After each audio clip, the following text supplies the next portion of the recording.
Hello and welcome to Unchained. I'm your host today, Garri. I'm the only one here because everybody else I don't want to talk to. Oh yeah. Oh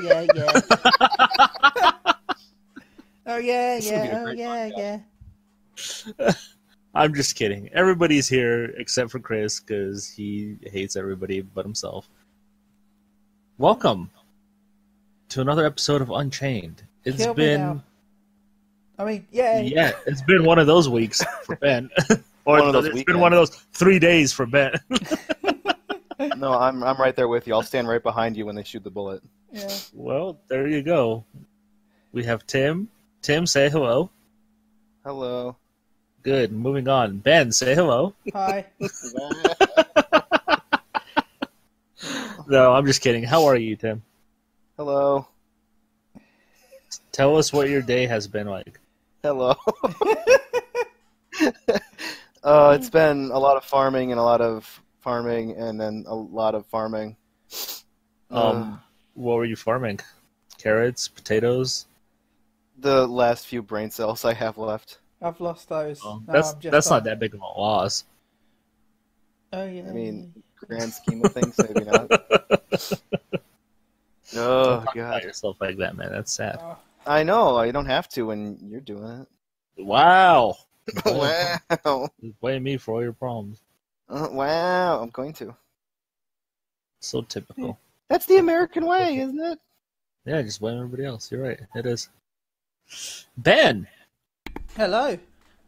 how are you this fine day? I'm pretty good actually. Are you? Is the sentence I wish I could say. I get it. This is awful. What sentence can you say? I've had a good day actually. Went out, saw my niece and nephew.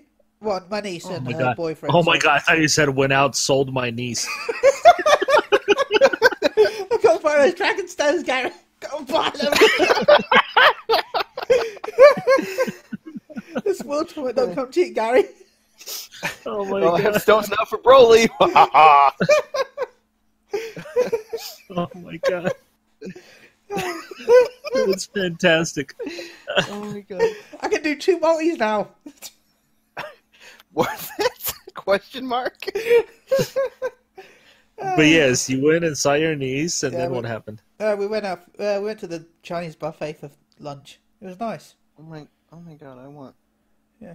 God damn. Give me How come what you you never? have. How come you never asked us to go to buffets with you, Ben? Because by the time you got here, I'd have to book next week's. I mean, that's fine. We can go. No, a I couple did go times. to a buffet while I was in Vegas this year. That was fun. I went for my first Indian buffet. You didn't go when I was there. You're like, I want Wendy's. I was like, okay. I To be went fair, Wendy's though- this time as well, and I went for a Wendy's.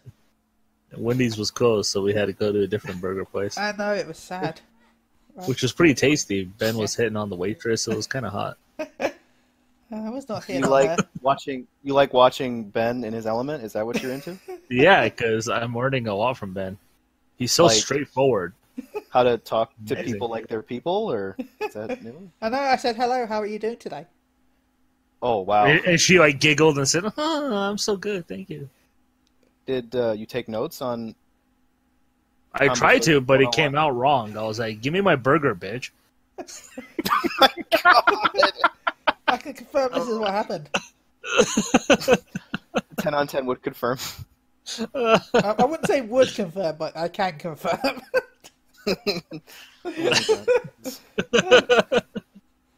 Oh man, well, it's been an interesting week in Yeah, the Broly VJ. movie came out. Yay! Yeah, and well, for you, the Broly movie came out. For us, it came out last week. Yeah, old news, man. Yeah, we're moving on, dude. We're thinking about other stuff. No, we're not. I still want to see it like 30 times. I want to see it again. No, Go but you're Gia, not. go Gia. Why is it not out on VHS yet? This is stupid. I don't want to wait. VHS. Man, that Yeah. quality. Dude, it's the best quality. You can edit it however you want. You know can't what? do that I with don't want mine on VHS. You scrubs. I want mine on Betamax. Betamax. Yes. Or Laserdisc. Dead mediums is the best way to do it, dude. Or Laserdisc. laser disc.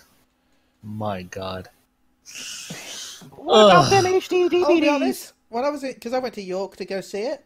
I won't talk too much. It's a PlayStation podcast, but when I was I was walking down. They had a HMV, which I don't know if you've heard of that store. But I'm like, oh my god, what the fuck, a HMV? And I walked in and they've got like old CDs and they've actually started selling vinyls. I'm like, wow, this is like going to the 90s. Did you buy them all? No, I had no money. Well, I had money, but I just didn't want to spend it. But I did see Dragon Ball Super there on Blu-ray, so I was happy. I might go buy it sometime. Those are expensive. That whole set is expensive. Yeah, buy one, get one free. Oh. So you're just going to buy two of the same one, or? Yeah.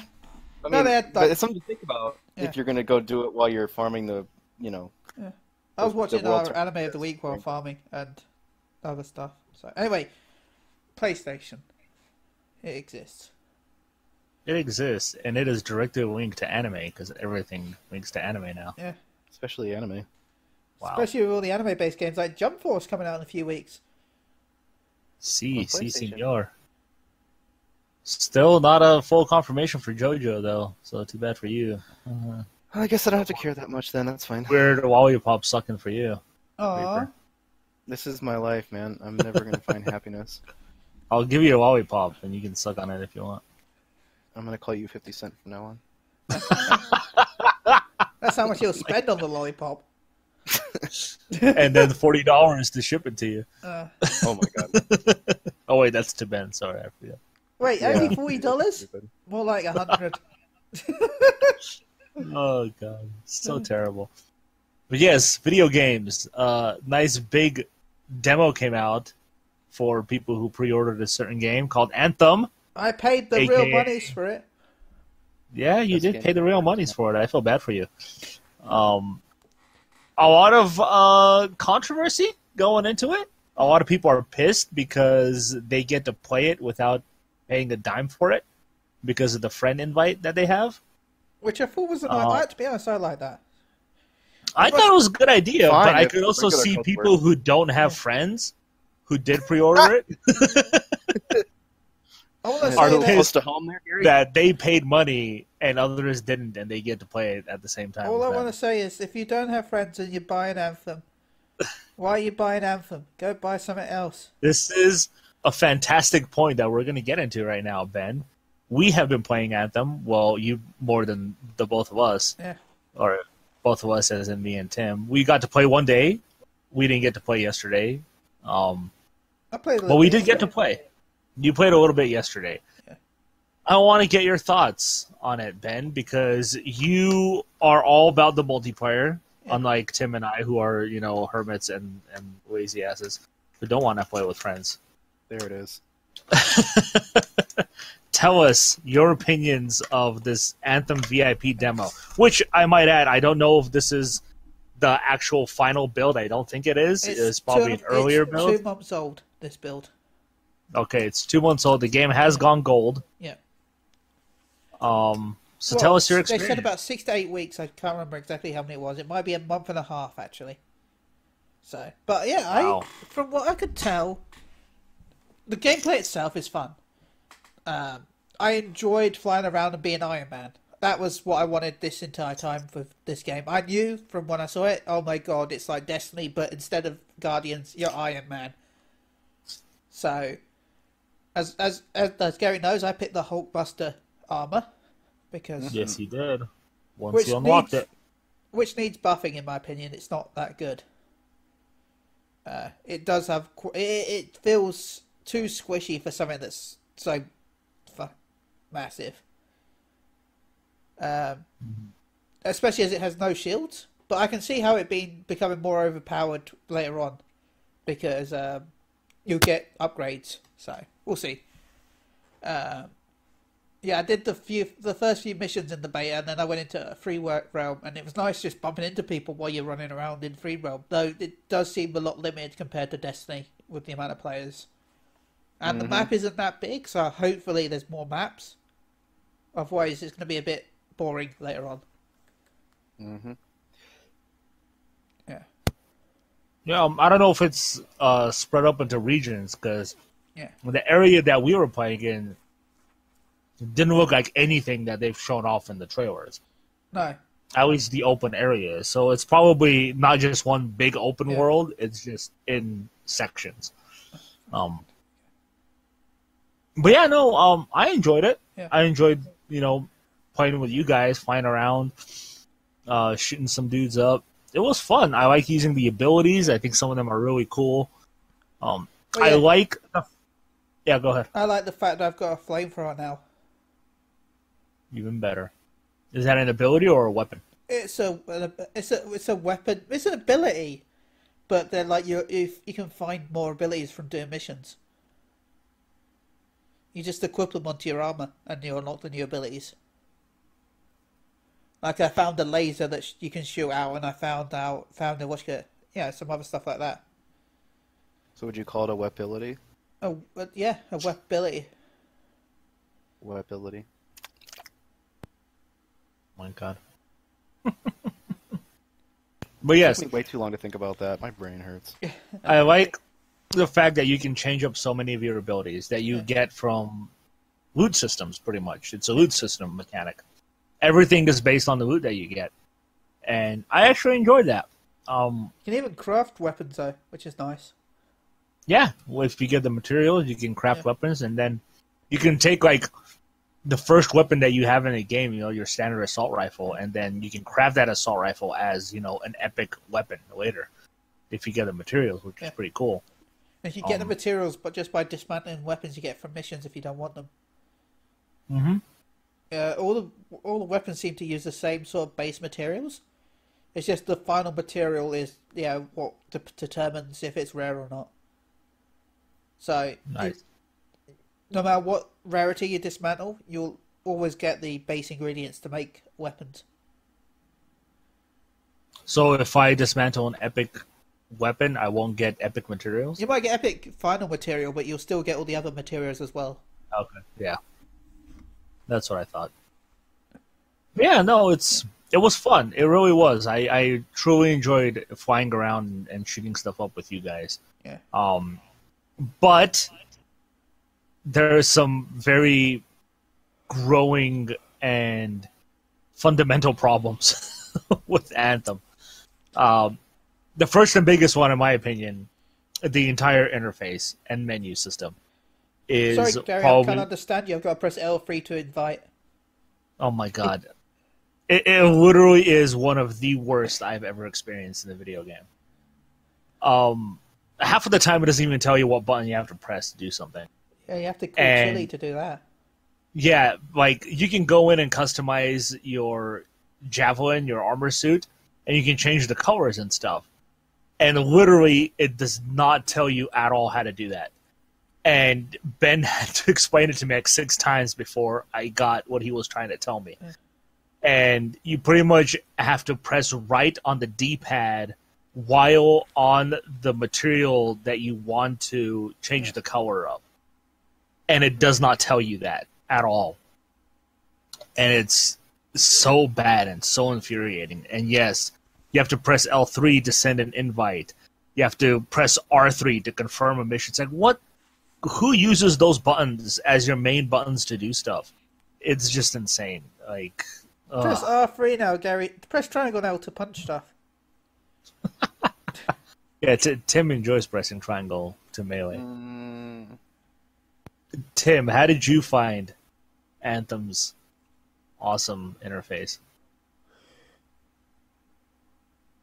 I'll take that as my opinion is the same as yours. Once I figured it out, it was fine-ish, but it's so convoluted. It's all over the place. It has like, if it were like that, because it has one section is just like this paging menu system, and then another section has a different format of menu, and then another one has a different thing. Like if it were one thing, like one format, like the paging, because I'm not even really like against that paging one, like for like selecting missions and shit like that. I'd be into it if that were the standard, like, and we could get used to it. But there's no standard. You have one thing that does one thing, and then another complete area. It's a completely different interface. Like, you're not making the game diverse by overcomplicating it with different menus. You would make it diverse by offering different things to dick around in. But those things, the things you should not be dicking around in are menus. It should be the game. Fuck. EA. Get on job. That doesn't suck.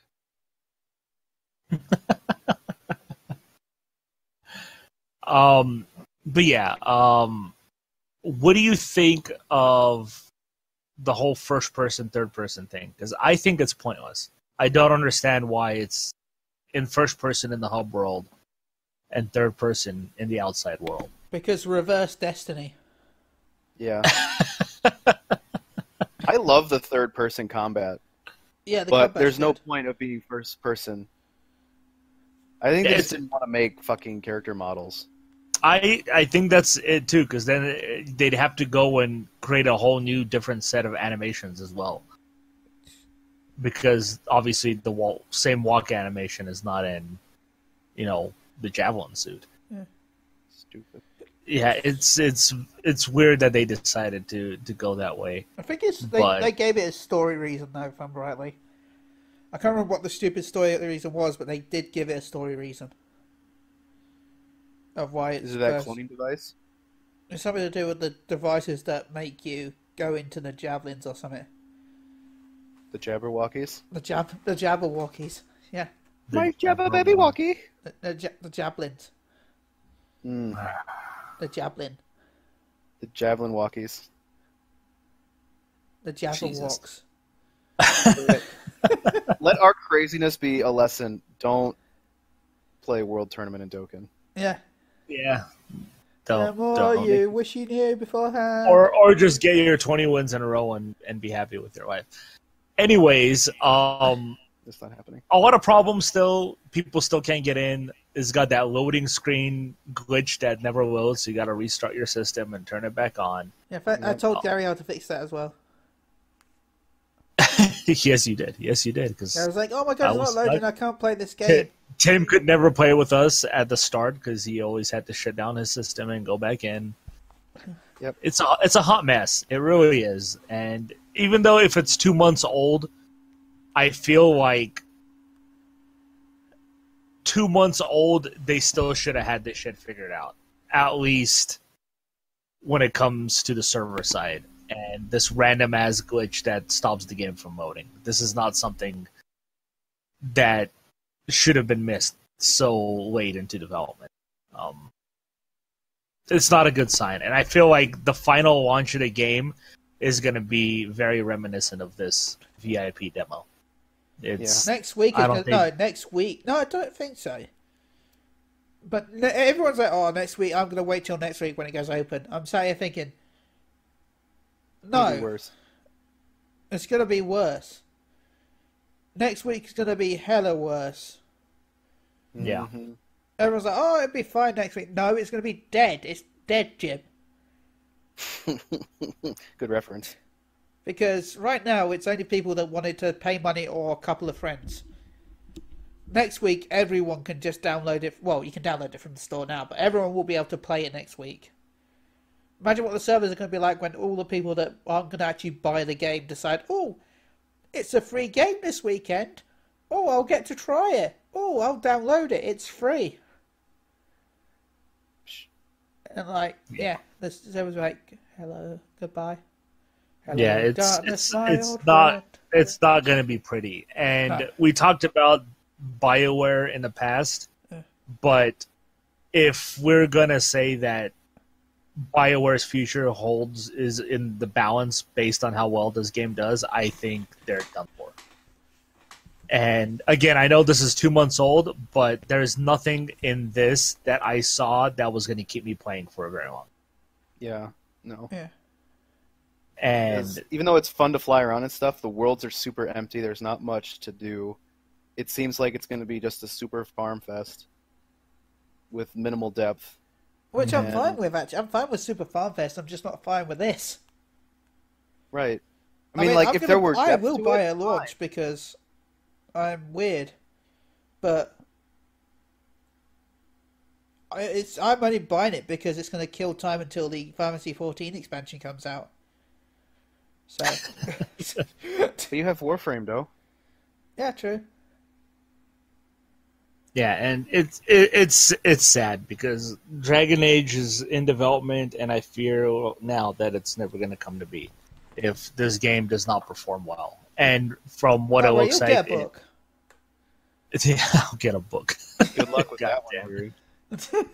one. Yeah, and I'm actually really sad just thinking about it because I was very hopeful. Every video that they've shown of Anthem so far has made it look better and better, and now that I've actually played it, it's very, very okay. And Are you okay? it's Are you okay? it's a Anthem? game. It's a games as a service model, and to me, that model is not going to be very successful for them because there's only few games that have made it successful, and those games are all free to play. I think Tim heard what I just said. You've been struck by a EA. cheap company. There you go, Electronic Arts. But yeah, any more thoughts on Anthem for you guys? I'm still excited. I think I'm going to pre-order the collector's edition after all. Why do I breathe? Because I want shiny armors, Gary. I like shiny armors. Hey Ben, does that come with friend purchases as well? Because I feel like that would be a selling point. Well, no, it's only I think it's like 15 quid more. No, I mean like if you buy it, does it come with a friend code to play it with you? Yeah, does it come with a code for you to put us on your back? Yeah, because at this point I feel like the game needs as much help as it can get. But to be fair, I wish that I know it sounds weird, but I like when free-to-play games do the season pass, and then give you you can pay a little bit extra and invite friends. Yeah, dude. You know, I always like those, especially when it's a game like this where it's all about your friends. And the game's kind of bad. Well, hey, at least it has matchmaking, unlike Destiny. Well, Ben, you brought it up. Yeah. So tell us, you wanted to say something about Final Fantasy XIV. FanFest is next week. Yes. The European Huzzah. FanFest in France will be next Friday, if I'm rightly, at 10 a.m. What's the big expected stuff they're going to show off? They're going to show off the new expansion. Ooh. Oh, shit. First gameplay? Probably, yeah. They showed first gameplay on the second FanFest last time as well. Chances are we'll see more Vera. Will actually get announced because technically it's never been announced yet. It's just been teased. So yeah, they better announce Vera. Well, of course it's going to be announced. We saw it in the game. I want it. Vera, new job will be announced. Probably the soldier class that people have been teasing, which will use a gunblade. So I'm expecting the collector's edition to come with Squall's gunblade from these empty squalls. Hey, it's not as bad as my friend that used to call him Squirrel. What? Did he even read the name? Damn, that would have made the game so much better. I want a squirrel. It was like Squall. If I'm right, it's Squall. Like if you're like the most posh version of Fantasy VIII, Quistis, Squall, Cypher. And now you know why 8 is the worst. But no, I'm expecting because people can't pronounce their names. Is that the only reason? Zil. There's a lot of reasons why 8 is the worst. 8 is not the This is where worst. bias comes from. Well, no, you're right. It's not the worst. 2 is the worst, but 8 is pretty bad. 12 is the worst. Wow. What? No, it's not. To me, 12 Tim is because it feels like about- it's. To me, 12 is the worst only because it feels like it's what brought on 13. Tim is about to go farm 30 more million points just so he can overcome. Okay, if anything, Ben, 12 came from 11. That's true. And 11's the second Start pointing best. fingers. If you're gonna Wow. start fingers, Uh, I got a place to put my finger. yeah. Yeah. Ben's all excited now. Yeah. Maybe I want to hate it more.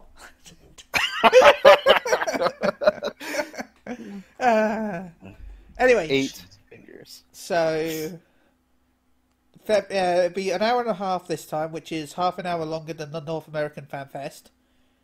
And there'll be the live layer the next day, which is actually being translated to English for once. So, please be excited. Because basically every patch there's a live letter, but it's always in Japanese. They don't actually have an English translator, so people at Reddit actually sit there and translate it live as it happens. Oh wow! Yeah, it's crazy. So always big up Reddit for that. Damn. Yeah. So Square Enix don't pay for an official translator for some reason. Because they don't need to. Yeah. Well, Reddit does it for them. Yeah, they got their fan base figured out. Yeah. But still. Well, Ben, I'm happy that you're happy. Thank you. And I'm sure Tim will be happy once Vera's out and he can play Fantasy Oh my god, again. gimme. I know Chris might actually get a subscription just for that. Doubt it. Rabbit also, people. I'm guessing the collector's edition will have a potion which will let you change your character into the Vera as well. Oh my Also, god, there's if rumour the that collection another has- race will be announced, but again, they said this was the only one they're announcing, but the rumour was that there's also going to be a lion race. You're lying to me. No. It's going to be like...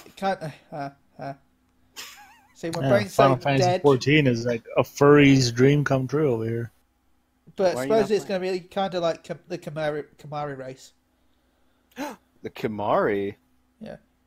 If Tell it's me true, more. they said that it's not true, so we'll see if it's, we'll see what True. happens. Ew, that means Final Fantasy X is canon. But that means that Final Fantasy 7 is canon. Okay, 10 gets a lot of hate. I both Right, get sorry? it and I don't get it. I don't You should hate get it. 10, I just don't mind it. It's not the worst game. I could care less for it. It only bothers me when people praise it like it's the greatest Final Fantasy in No, existence. 10-2, that's a brilliant game. And Oh I'll my play god, everyone. yes! I quit. I'm done with this podcast. I'm sorry, but Bet I Garri love is- it's not the fan service. As much as I love the fan service because I am a pervert, I enjoy the job system. The job system is probably one of my Yes. favorite. Yep, I totally the job agree. system that existed in Final Fantasy V. Yeah, That's fine. and Oh they my brought it God. back in 10-2. Therefore, it's still the best. Yeah. Yeah, everything. And we didn't get It's so 5, good that's and it's really so it. accessible. I loved it for that. Yeah, it was the best. It was just fun. And that's what I Abs-a-posi, miss you in better a lot of believe it. games nowadays. That it's not just fun. Also, the music was really good. Oh yeah. I listened to 1,000 Words at least like 8 times a year just because I love it so much. Yeah. I always listen to it a couple of times a year. No, that explains a lot. And what can I do for you? What? I can't What hear can I you. do for you? Yes! What can I do for Oh, you? don't keep going because I will keep going. Don't. Going, yeah. Those are accurate words. Those are the actual words. Uh, 10 on 10 can confirm. 10 put out a of 10 stop to too, it. can confirm. I I'm get it. stopping this right now. Now, the far and away the best Final I Fantasy. said I'm stopping this. If you want to hear about Final Fantasy talk, go check out 13. Phoenix Down Radio, phoenixdownradio.com, or go check out Mooga around Radio. 13 is the best Final. Oh my god! Dude. No, it's not, but I really like it. I like it way more than I should, I think. I You do like it enjoy because Line like, Simulator you 20. can't give 8 points out of 10 just for one character. I like it for the combat, dude, but the game itself wastes its own combat. I like which it for makes the me sad. Line Simulator. Oh, sorry, Corridor. Corridor Simulator. Oh. Hey, after playing 15, I would have much preferred those corridor simulators. Yup. I love 15 just because I would load up 15, get in the car, have the car drive me to somewhere, and then watch YouTube for a bit. There you so you get to play the game. That's So is awesome. that why you like playing Legends too? Yeah, So you don't have to play it? yeah.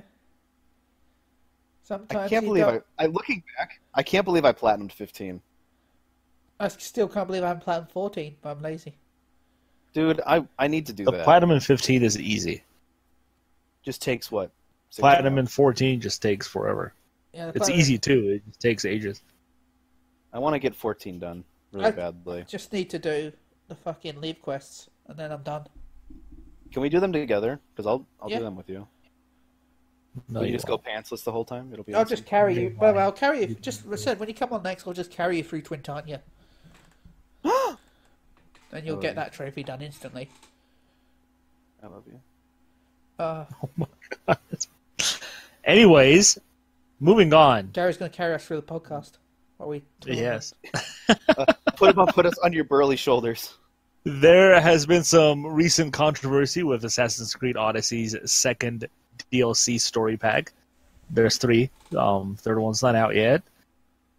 People are very upset with it because they feel like it took away their choice, which is something that Assassin's Creed Odyssey is big on. I personally don't think the choices you make in Odyssey are as important as they are in any other game, actually. Through my own experience, I played quite a bit of it, and so far, every choice I've made hasn't really had any sort of consequences, one way or another. What about the disease one? Come on, dude. Okay, the disease ones I didn't even know about, and I never would know about it because I never would go back to the island. I only found out because I looked it up. Have you not gone back? No. You haven't gone back? No. Why not? Why would I go back? There are story beats that take you back. Are you not that far yet? Oh, I guess not, no. Damn, girl. Hey, look, I'm like 80 hours in, so... What are you doing with your game? I'm doing all... Dude, I run everywhere. I don't ride my horse. Running is way cooler. I did too, because I totally forgot about my horse, and I still platinum that game. Oh, well, look at you, Mr. Platinum over here. Look at me, mister. I give a shit about my games. Anyways... The DLC, I don't remember what it's called, but Garri. anyway, it essentially took away player choice throughout the entire game. And there's a set of sequences and events that happen at the end of this DLC that is pre-scripted and pre-written, and you don't have a choice. And people were very upset about it because they felt like the sexuality of the character that they went with, not just the gender, but who they romance and everything, which to me, again, has no purpose in the game whatsoever. It's just there just so you can do it. But it takes it away. It takes your decisions away. If you want to be a straight gay character, Wait, what? it takes that choice I away. want to be a straight gay character. I want to be a straight. You know gay. what I mean? You know what I mean. Just There's a word for that, only- bisexual. Okay. Actually, there are a few words for that. I'm sorry. Please forgive me. If you want to be I want just to call a this gay podcast character. "Straight Gay." Straight gay. Oh, don't. We'll get banned. We deserve it Anyways, too. people are upset because it took that choice that they made in the main game away from them. So now Ubisoft has admitted to the mistake and are going to essentially patch it in. So it takes that away, which is going to be weird since it's designed with cutscenes and everything. So they're going to have to redo all that, I guess, and figure out a way to do it. I'm not going to spoil what happens. I told you guys, and I feel bad that I did, especially Tim. Sorry that I spoiled that for you. You spoiled it. Wait, what?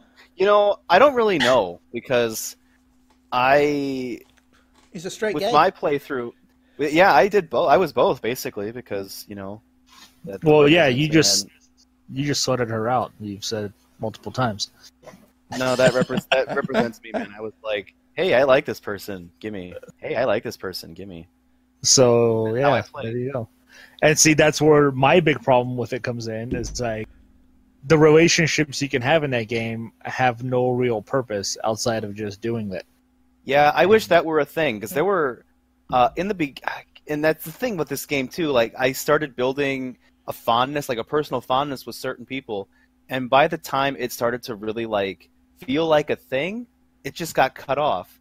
And I mean, it fits into the narrative because you're going all over the place doing whatever the fuck, but damn, like you lose a lot of that. Like you lose a lot of potential, and it kind of kills me. So like taking the entire game, completely wiping away all of these potential romances and like long-term relationships, actual relationships, and trying to emulate something meaningful in a DLC content like this doesn't make any sense. It doesn't follow the creative vision of what the core game has been doing.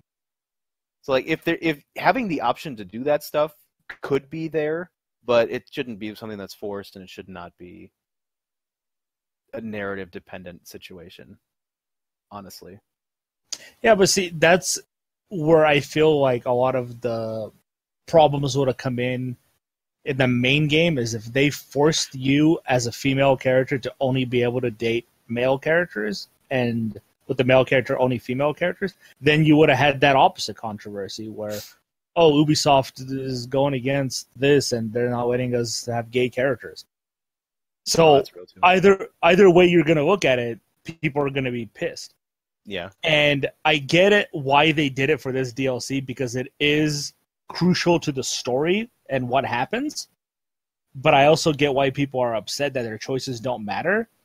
But if your character in Assassin's Creed Odyssey is clearly bisexual, because it does, even if you don't choose the romance option, it's always there. So in the back of your mind as you're playing the game, you have to imagine that your character is bisexual, because the option still appears right there to have the romantic option with any male or female character. So the way I see it is like, if I see that and the option is there, that means that to me my character is bisexual, even if I don't choose that option. And to me, I just feel like getting upset at a creative decision that is clearly designed for the story and the direction that the franchise is going to go. Story-wise, I'm assuming this is something that they're planning to do for the future with what happens in this DLC, and forcing them to take that away and redo the whole thing pretty much. I think it's the wrong kind of thing to get angry about, personally. I don't know about that. Tell me. I don't know, like, there are ethically a lot of things that are worth being angry about on it. So, like, it's not a bad thing to be angry about. But the focus should be more on, since this is a game and not politics, it should be based on how, like, the creators are not putting the best interests of the game in mind. If you really want to, take it into more of like a business cohesive stance, it would be more into that. Like, if they really cared about what they were doing, they would have kept the entire process in mind while they were creating new content, and they didn't. So, like, they're wrong on a lot of levels, and the effect of that is anger, right? But they clearly weren't thinking about the core concept, like the vision that they had going into this DLC, and it's disingenuous to their product.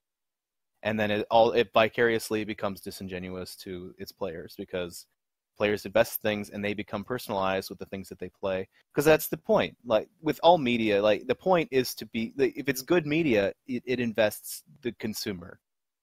And they did a good job then if they had people invest in their media. But if they're going to dissociate them by being disingenuous to their true vision, then what are they doing? Wasting people's time and money is what they're doing. There's plenty to be mad about. There's plenty to be mad about. Ben, what's your take? I haven't played the Assassin's Creed Odyssey, so I will go with curse them. Curses to them. But yeah, Curses. You just like to hate on things. You're just a hater. I've always promoted the Ass Creed. They are great indie games. They're great indie games. Okay. Well, until I myself get to this DLC and see exactly how it plays out and how they decide to change it, it'll be interesting to see. I do hope Everyone I get to that gets deal. replaced by Tim. Oh god, that sounds awful. Sorry, universe. Yeah, I want to finish the game, dude. What's wrong with you? I'm just kidding, Tim. It's all love. No, I understand, dude. Like, as somebody who genuinely hates himself, I would hate to play a game that's filled with me. I would hate to play a game that was filled with me. It'd be scary. Now, I would play that game all day, every day. If it's a game that I get to play as you playing Commander Cherry, I think I do it. Yeah, if I were playing a game consistently entirely of Chille, I would have no control over my hands anymore. Be the game of the century, dude. How can you? It'd also be the glitchiest game ever made. Take that, Ocarina of Time, you bitch! It needs to be episodic too. Episode 2: Ben goes to the bathroom playing World Tournament. Ben pulls fire on the crapper. The twist is, it wasn't a summon. It'll be a dodge because like he'll be playing on your phone. That's what we're all thinking, right? Like it's just a rhyme style video where you're gonna rip your shirt off, but actually things happen and you summon Bahamut on the toilet. Oh, Ifrit, excuse me. Ifrit, excuse me. I didn't mean it. I meant Ifrit. That's only if you have a lot of hot sauce. Alabama hot sauce. I don't know. How's that song go? Right, for those who love hot sauce, go watch that Louisiana Gordon hot Ramsay sauce video with the hot ones. Oh, from First We Feast? Yeah. I watched that yesterday and died. Yeah, I watched it twice, actually. I died. I loved him getting pissed at the chicken wings. It's like, what are these chicken wings? Are they quail wings? It's so small. I think one of my favorite parts was when they were talking about when he was when he left the baseball game to go watch a basketball game, and he got super serious and he said, "Oh, I got totally fucked at that game. I lost my shit." Oh, but anyway. Video games. We went off topic again. Now we're back to you two went off topic again. I mean, you two. We are with like music? 2/3 of the podcast. So. Yeah. Oh my god. You two. What are we're not talking about music. Oh my god. Anyways, Tecmo Koei has proven that they have not changed with Dead or Alive 6, and it's still just as scantily clad as it ever was. Yes! No, I'll buy it. Is it out yet? No, it has been delayed to, I believe, March, hasn't it? Sweet. The first week of March. I'm pre-ordering the shit out of that. Essentially, what people have found out is that all the scantily clad outfits that your characters can wear are still in the game. They're just unlockable items now that you can unlock in the game. They're not purchasable. They're just That's good. At least it means I have to work for my fan service. You have to work for your fan service. I like that. Okay, I like a reward of titillation for doing something. It's a nice reward. It's a happy ending, one could say. It is there. People have apparently discovered it through the beta, I believe it is, that they had the... Yeah, they'll dare mind it, probably. Yeah, maybe. But the director of the game has told Eurogamer that they essentially have to have it still in the game because they were losing pre-order numbers, and they felt that it was due to the fact that they took away the fan service, that a lot of the fans of the franchise decided not to even give it a chance. That's why I didn't. That's why you didn't. So he is correct, Ben. He is correct. It's not just because I forgot it's coming out in a few... Well, it's coming out in a few weeks. Wait, what's coming out in a few? Well, it was going to be... It was going to be February originally. Yeah, it was going to be mid-February, yes. And now it's been pushed back for reasons unknown, to me at least. To get even scantlier clad outfits. They need better physics. They need better physics. They need male physics. Dude, yeah, man, give me that. I want to see some. What is those? Some voltage moving around. No, what is that? I'm trying to think of that phrase from Juno. I want to see flopping meat swords. There we go. Oh my god! Go play Voldo. You'll be fine. I have a very generalized palate, and I need to see everything. Oh god, it's pissing it down outside. What? It's pissing it down. Can you hear it? I can't hear the piss. No. Is this? But anywho, American Pie 2? I can taste the bubbles. By the way, here's a British word for the day. Pissing it down means it's raining. Dude, there are so many expressions with piss in them. I kind of love it. Yeah, I'm pissed off it's pissing it down. You are pissed. You are absolutely pissed. Anyway, back to Garri. But yes, back to Garri. So yes, though Dead or Alive 6 will come released with the stock outfits that obviously are more humanized of the characters, I guess you can say.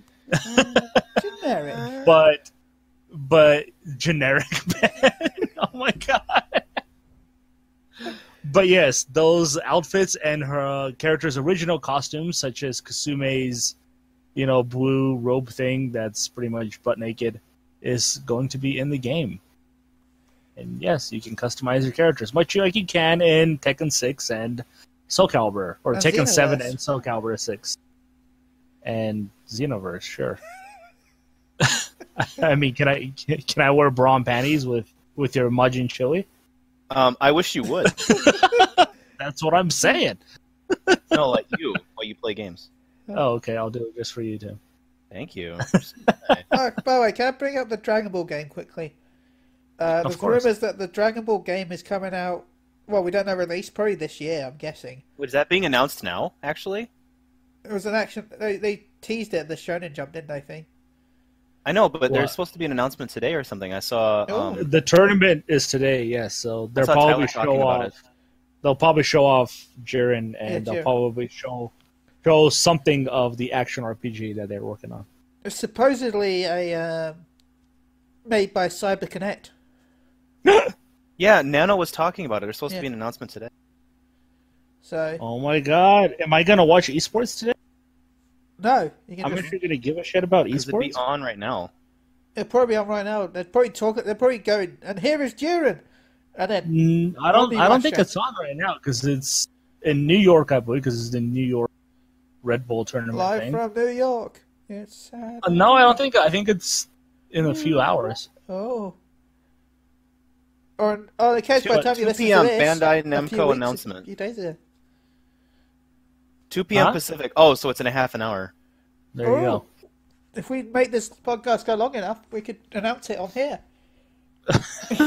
Well, let's move on to what we've been playing. World Tournament, next. Okay, so Ben, Final Fantasy and Dokkan Battle World Tournament. Yeah. Got it. And Anthem, Tim, of course. You can talk about it. I can. Embargo's up, isn't it? And this isn't going to go live until Wednesday. That's correct. Hadouken, dude. Tell us the Hearts of Kingdoms for the 3rd time. Well, actually the 8th time or something. It's probably like the 8th game. Excuse you, 12? The 12th game, I'm sorry. Right? Yeah, 12, I'm pretty sure. Oh my god, there's 12 games in the franchise. They're already caught up to Final Fantasy? Oh my god. Almost. Well, no, Final Fantasy is a lot more than 15, Garri, if you add in all the spin-offs. Yeah, you got. Don't ever forget 10 too. Don't you ever forget 10. Also, don't forget 13-3. She will live forever, or whatever the quote is. You can't. The difference here is that in Kingdom Hearts you play with the same characters.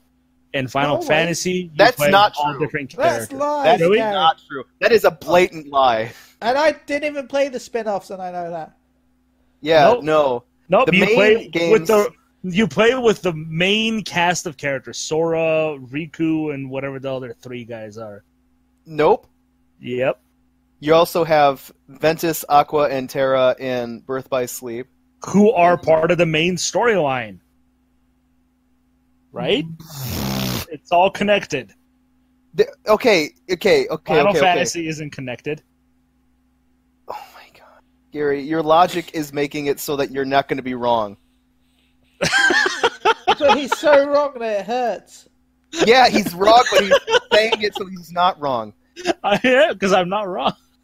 The main games and then a couple spin-offs are case, of Garri, Sora. then... Basically Sora. Everything else is played by someone else. In that case, though, Garri, then it has more titles than... Yakuza has more titles than Final Fantasy. Because... It's true. You don't know... You always play the same character in Yakuza. Why are you guys turning this around on me? Also, Streets of Rage has more characters than... more games than Final Fantasy. Wow. You brought in Streets of Rage. Anyways, Kingdom Hearts 3. Tim, tell us about Kingdom Hearts 3. Dead. I'm dead. You must be playing Dokkan some more. Well, you play as this character that looks like a Disney version of Final Fantasy characters, and you use a key, and you use that key to beat on things, because apparently that's not... It's fine when it's a key and not a sword. And... Yeah, it keeps really oversized shoes from that teen rating, dude. You gotta have the E rating. It has those oversized shoes that he wears, and he has two annoying friends that are somehow cool. Well, I don't know. Sure, it's not. You're not talking about this podcast. Wait, what? Is that not what we're talking about? All right, sorry, Tim. Okay, so then who's Goofy and who's Donald? Is Garri Donald? Because he's grumpy all the time. Yeah, I'm Goofy. Wow. Because I'm Goofy. You're Goofy. So I'm Sora. You're Sora. You're the Keyblade Master. I'm the Keyblade Master. That's very nice of you, Ben. I've always wanted to open doors from across the room. Mickey. You've always wanted to be the master of somebody? Yes, I've always wanted to unlock rooms. I've always wanted to unlock doors from across the room. Yes. Steven is Mickey. Steven is... Have you finished it? Steven! Have I finished it? No. And looking at the trophy percentages, most people haven't either. Oh, let's talk about that for a second. Okay, I am currently at a point, and I won't talk about story beats or whatever, but something like the 5th world, looking at the trophies, 24.5% of people have gotten that trophy. Well... People who have the game, and then also it also has to include the people that have synced their trophies. So if they haven't synced their trophies, it's not going to be in this room. But then the next one is 17%. That's the one I'm going on to now. And I'm like, how many reviews are out there?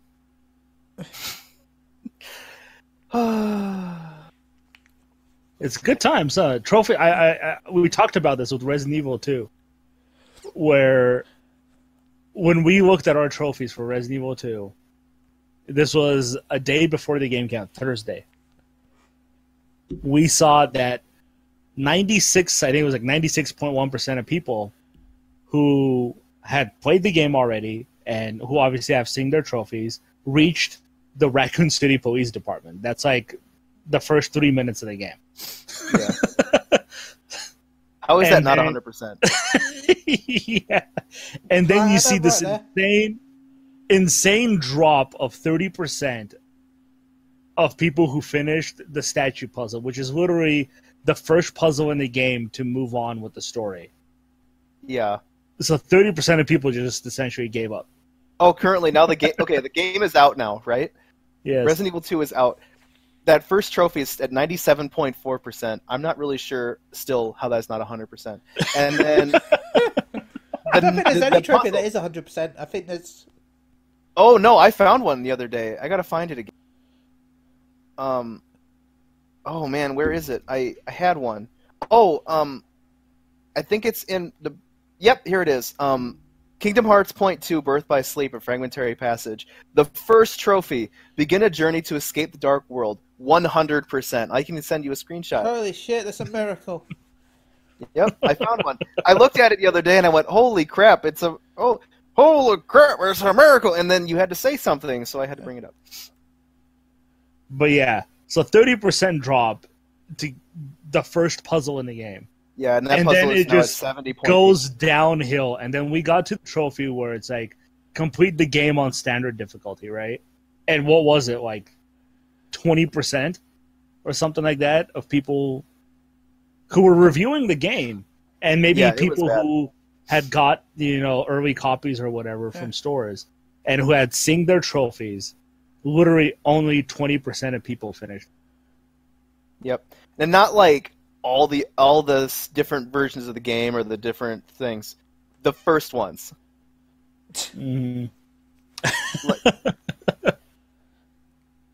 So it's hard for me to believe in so many people's opinions when it comes to reviews when they probably haven't even finished the damn game or even gotten halfway.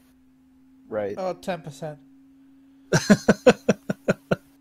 And I know this is kind of a IGN. plug, and oh my god, preach. Like, one thing I really like about us is that, like, if we can't finish the stuff by embargo, then we're not gonna do it. Because, like, as much as we want to, because, that's the hot point for things, like, it's not gonna be a review. It's just like, oh, shit, placeholder or whatever. Mm-hmm. And we don't do that. I'm really glad we don't. Yeah. I think that depends on the game genre, though. Some games you don't need to. I mean, RPGs you need to, but then there's some ones where you can. Like the Maddens. Yeah.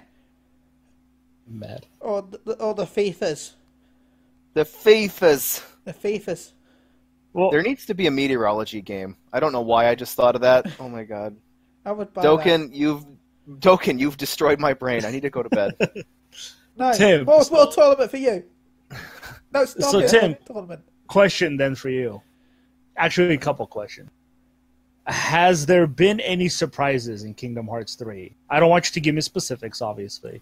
But from all the trailers and all the stuff they've already revealed about the game, all the worlds they've shown off, have you encountered any surprises? How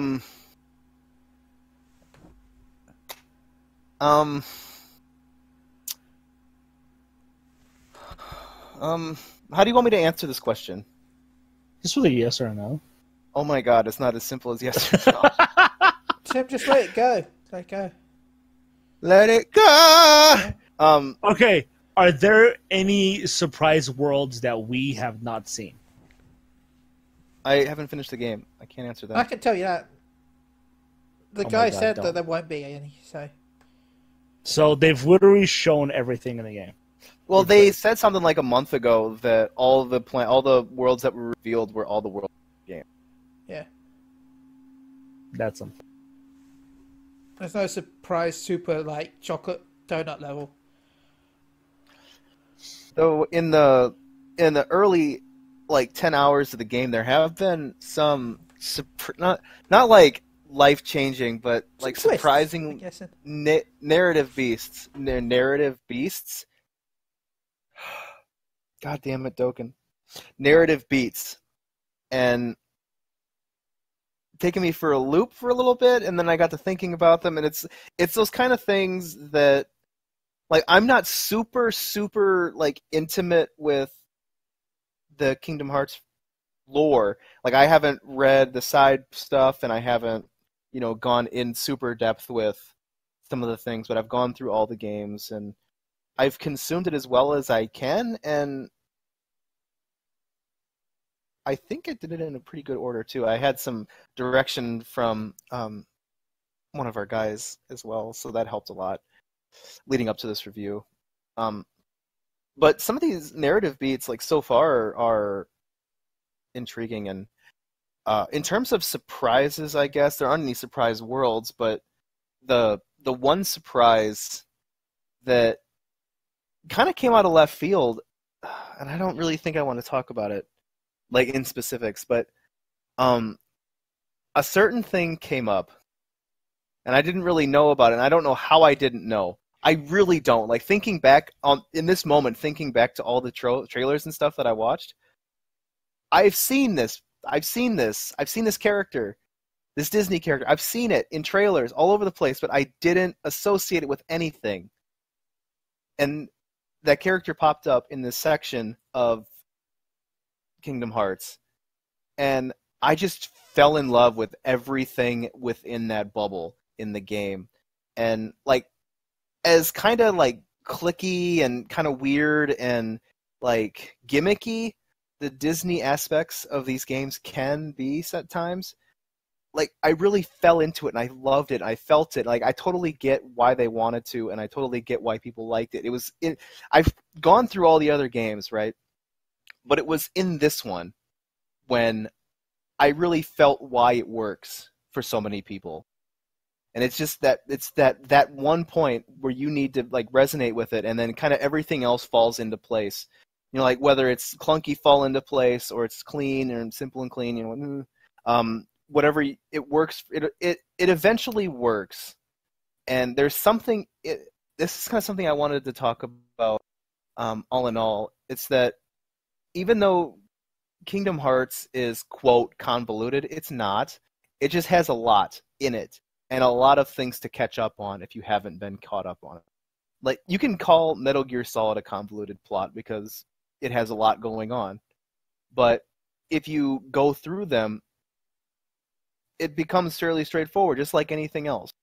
It's convoluted in the sense that you look at all of these games and you have all of this humongous fan base that goes, whoa, whoa, whoa, you got to do it this way because this was my experience and this is how it is. No. Like, that's fine. Like, if you want to go with somebody's advice and you trust their advice, that's cool. But if you're looking at Kingdom Hearts 3 right now with any sense of interest, just do it. The worst thing is that you don't like it, and you can walk away from the entire series feeling like, whatever. Because, for me,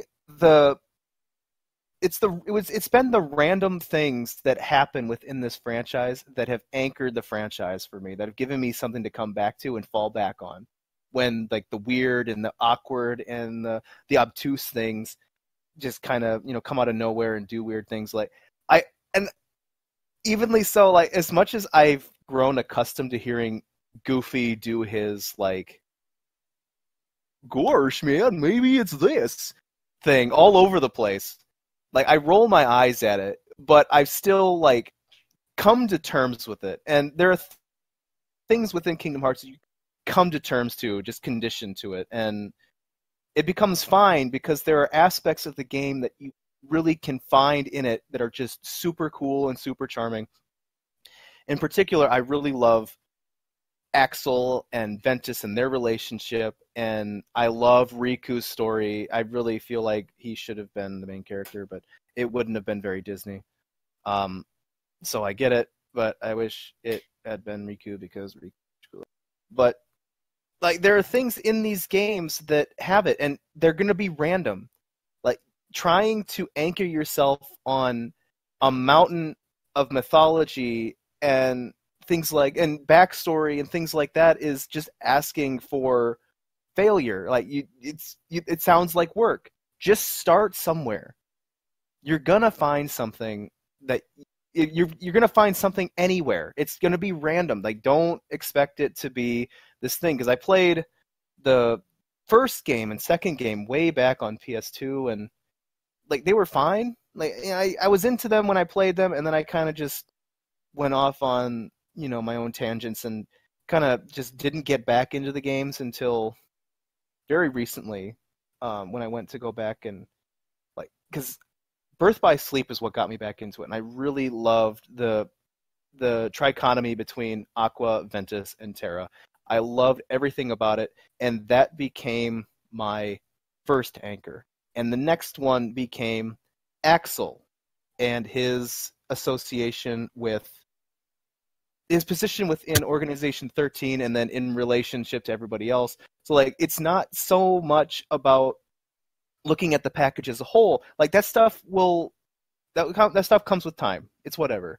Like, just jump into one wherever you want to start. Like, look at these. You can find guides and things on where to go if you really want to get into the whole mythos, but if you are interested in 3, just do it. It's accessible gameplay-wise. It may be a step back to check the other stuff, but just do it. If you have any interest at all, just try it. Rent it, borrow it from a friend, go check out a friend's place, watch a Let's Play, or if that's the kind of thing you get into.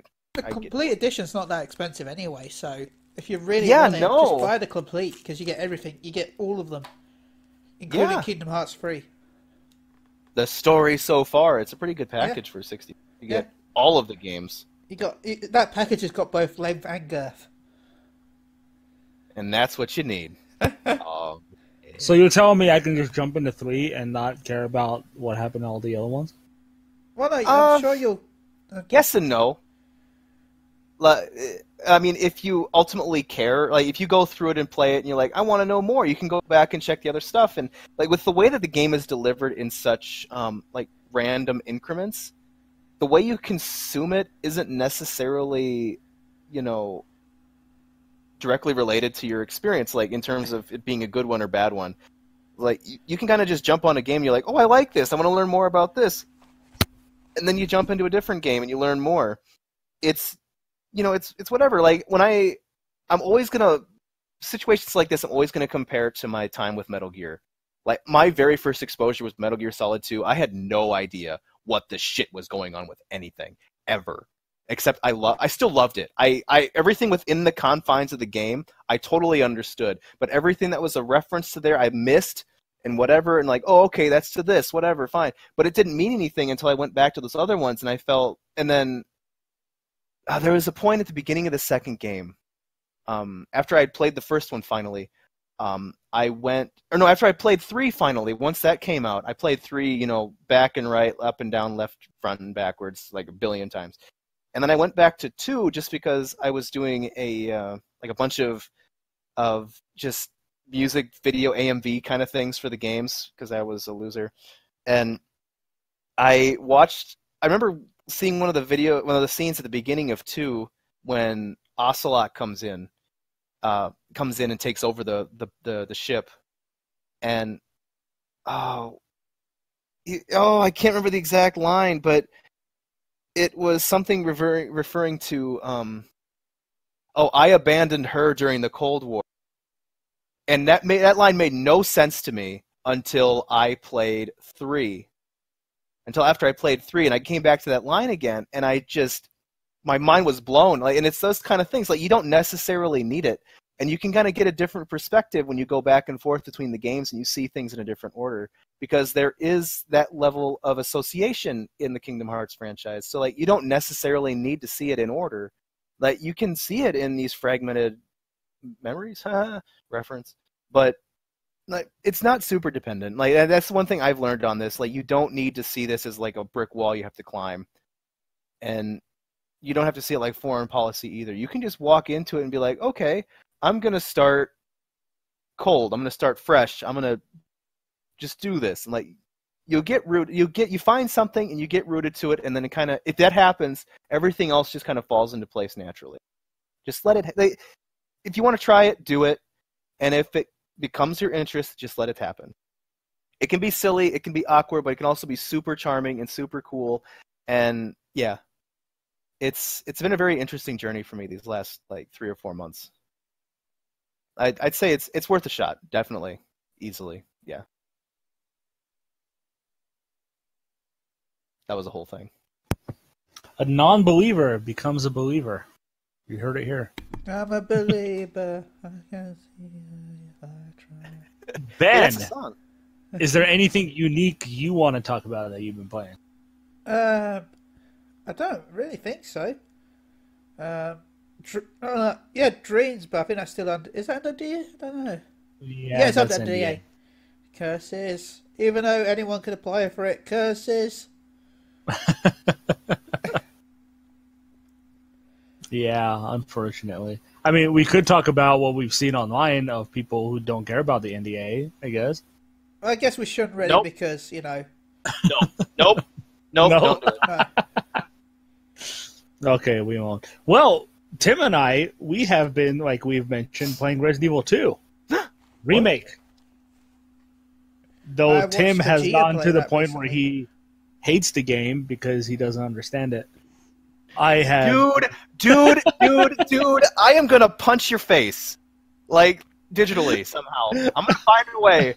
But I'm having trouble with narrative beats being repeated in certain areas between the two, and I want to know which one's canon and which one's just like a different perspective. And you're not giving me those answers, and it's killing me. Okay, I'll tell you. We give you answers, but you still don't want to listen to the. Okay, you gave me just believe answers. You didn't give me, well, here's this, here's this, here's this. Tim, I will answer your question now. Okay, you want to know what's canon? I know I haven't played it, but I know the answer. Okay, you ready? Mm-hmm. Tofu. Tofu is canon. Everything else is not canon. That's all I needed. Thank you. That's all I believe in.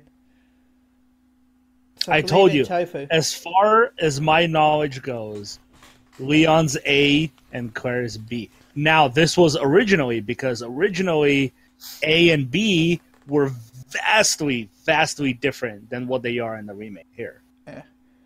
Vastly different. Like, the B campaign here, not really that different in any way, story-wise.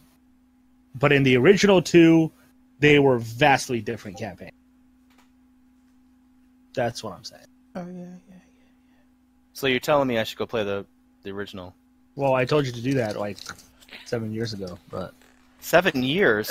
It's been 7 years! But anyways, Resident Evil 2. I love it. Absolutely love it. I think it's fun. I think it's terrifying. It's very tense. It does lose a lot of its tension when you go through, a second campaign, because you know the things that are going to happen. So I'm really excited about this roguelike thing that they announced as DLC that's coming. Same. So it's going to change a lot of things up, which I think is going to be cool. But there's still surprises. Like, you'll go into a room where you killed like 3 zombies, and then later on in the game, you'll go back into that same room, and there's 2 lickers there instead. No, let's talk about this surprise. I was on the latter end of my playthrough, and I thought I had seen everything I possibly could see with these zombies. And I walked into this office, and I was on the other side of this desk from a zombie, and the zombie mounted the desk and crawled over at me. I lost my shit. Like, the whole time I'm thinking, oh, he's just going to stagger around and I'm going to be ready for him. I kind of started leading that way. I saw him fall on the desk in my peripheral vision, and I lost my shit. It was all circumstantial, whatever, but I lost my shit. I loved that level of detail. It's all circumstantial in that situation, but I loved it. Yeah, loved it. It definitely has a lot of those cool small details. Granted. I've never experienced that. Like, this entire time in playing that game, I have not seen the zombie crawl over the desk. That sounds really cool, and I want to see it. Yeah, just get ready to poop your pants. That's all I'm saying. But yeah, we talked about a lot of Mr. X. They did such a phenomenal job with his character, where he's just beyond terrifying because there is nowhere to hide from him. Yeah. But shoot his hat. I heard that's a trophy. Let me tell you something about Mr. X. Please do, because I love Mr. X. This is going to be me, because everyone I've talked to is like, man, Tim, you're just a fucking asshole. But the first playthrough I did, I was terrified of him. Like, I was, all over the place, worried about him doing these things. Every time I did anything, I was always worried that he was going to be right behind me or right on my tail. And I loved that tension. I loved that tension. Because it kind of emulated that same experience that you got from the demo, where like there's a time constraint, like there's something constantly pushing you forward, and I think that was the intention of the timer. Like, you're getting pushed forward, and you can't do anything after that. Like, there's something there keeping you from taking your time, and that's what Mr. X does, and I loved it in my first play. The second time, when I was trying to do like completion stuff and go after things, it became cumbersome and annoying because I was trying to do things, he's just in the way. And I don't want to say that it detracted, because there were plenty of other times that he scared the shit out of me. But it was still frustrating, like on the second time around. Yeah, no, like, what's happening, you know where it's going to start, and you know where it's going to be. And well, I see. I totally understand that. If you're doing the completionist thing, you want to get everything, you want to get those trophies, and then here's this asshole who's getting in your way. And I've experienced that recently when I was trying to complete the game on hardcore mode to, with an S rank. And I failed it, and I failed it because of him. Yep. Because every time I would go into that stupid library to move those goddamn bookshelves that take forever to move, here comes X. Then I have to run away from him for like a good 7-8 minutes to lose him, and then go back and do it. You know a good strategy to get rid of him in the library? What? Climb the ladder and then go down the stairs. Then he just jumps down the ladder. No, he goes up the ladder and then follows you down the stairs. Not for me. Forever. I tried it. He just turned back around and jumped down the stairs and punched me in the face. As I was moving the shelf. It was great. Well, don't go that quickly. Oh, I'm sorry. I should slow down when there's something chasing me? Yeah, man, not everything should be done at 16 pumps. Oh, damn, okay. Next time I'll remember that when Jason is chasing me with the goddamn machete. That's a different story, dude. I said not everything. I said not everything. That one, do it at 16 pumps. Get done. Just say he's a nice guy. Just say, I'm sorry. Just tell him, just stop him and say, yeah, my mum was also called Martha, and he'll stop. Oh, shit. God damn it, man. Wait, is this Batman? Anyways, Resident Evil 2, yes. Mr. X can get irritating, but I still love his character. I love what they did with him. And it's a great thing to look at, because if in the back of your mind you're thinking that they might be looking at redoing Resident Evil 3 Nemesis, it's going to be even more terrifying now, because now you have a guy who runs after you. Nemesis runs. I'm not excited. And he has a rocket launcher. So it's going to be that much more terrifying, and I'm super excited for it.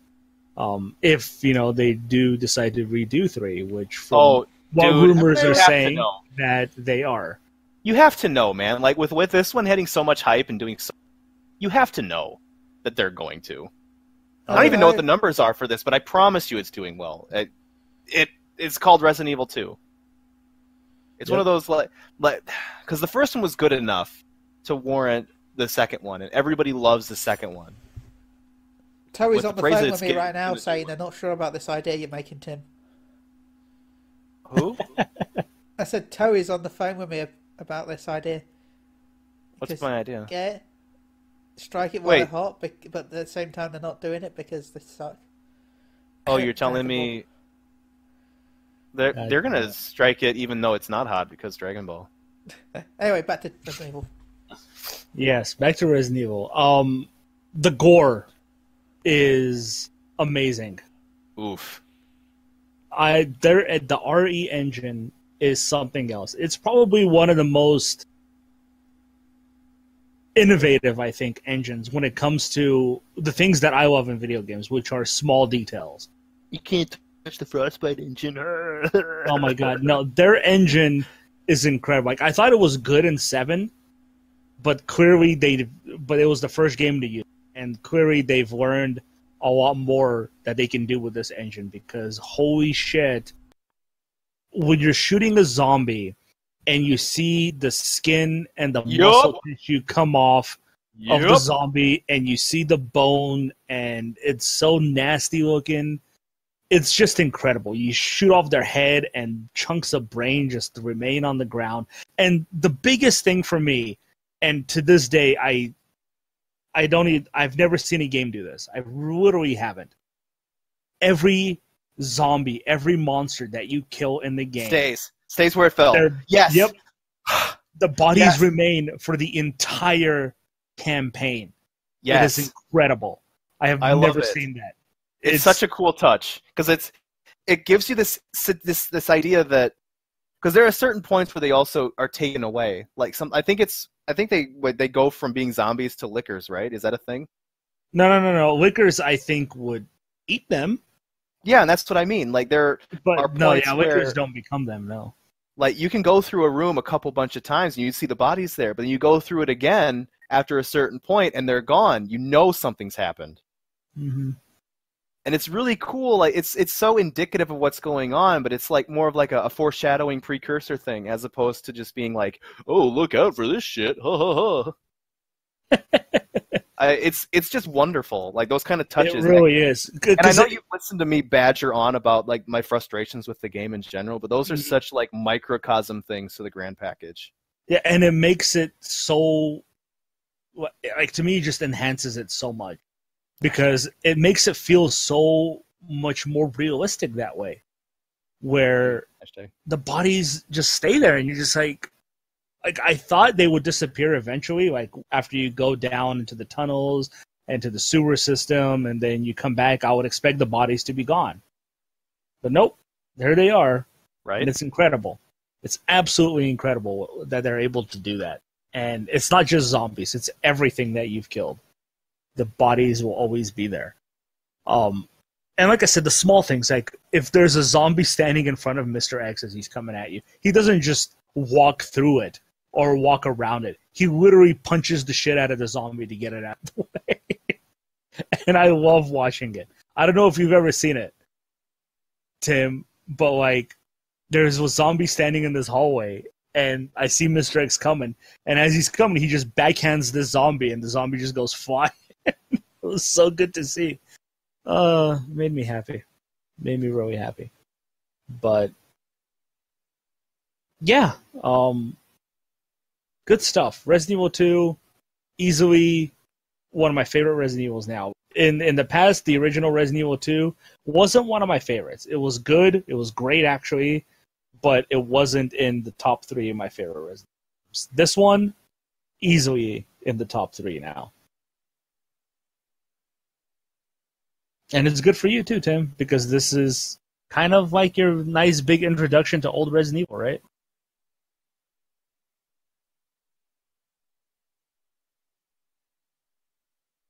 Tim? Hello, Tim. Maybe you got angry and lost in a match. And Tim is gone. I just lost. I got supered by LR fucking Metal Caller. 450k. Sad face. Yeah. Oh, he just said BRB emergency. Okay. Well, I shall respond to Final Fantasy, to the Resident Evil questions, I guess. Okay, go ahead. I heard that you can play as Hunk and Tofu. Yes, who are characters you can unlock in the original Resident Evil 2, except they were a lot harder to unlock in the original. Yeah, I heard they're not too bad this time. Hard. Yeah, from what I know, the Hunk thing, you have to. There's a trophy to complete the Hunk's campaign as well. It's super hard. I'll say that as well. So that's what she said. Also, as far as Tofu, I haven't unlocked him yet, so I don't know how. But I'm guessing Tofu's is going to be a harder campaign than before because he had an unlimited knife, didn't he? Yeah, knife was the only one. Not unlimited, so